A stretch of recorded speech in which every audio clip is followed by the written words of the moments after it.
And we are just about 50 days out from the start of hurricane season. I don't know where the time has gone. Yeah. Caroline, I know we were talking about it a little bit before. This is looking like it might be a slower than usual hurricane season? Well, according to the meteorologists at Colorado State University, and I know everybody always says this, Colorado State, what do they know about hurricanes? Well, they have some of the best meteorologists when it comes to hurricane research and forecasting.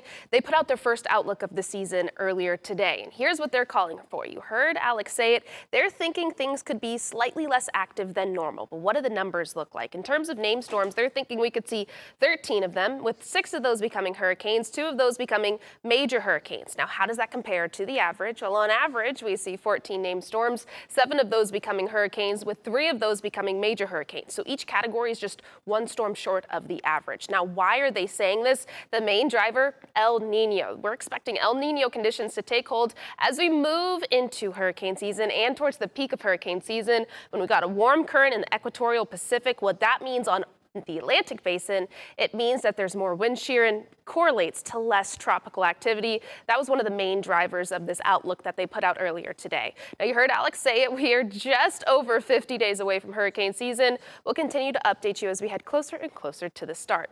Currently, we have some rain on the radar. Here's what it's looking like. That coverage is moving in from the northeast to the southwest. It's scattered at best. We're not seeing a lot of uniform coverage. Hit or miss showers moving through the Gulf Coast.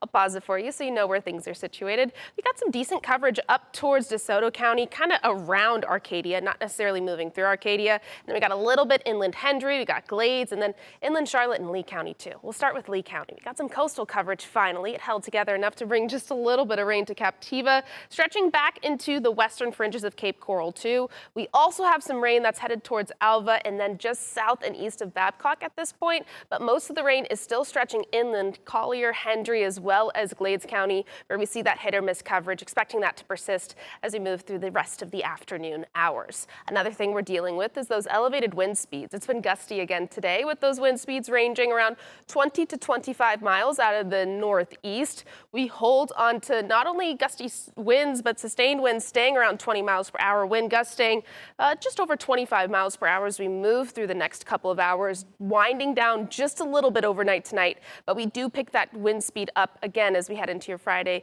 leading us to about one more gusty day before things really try to relax by the weekend.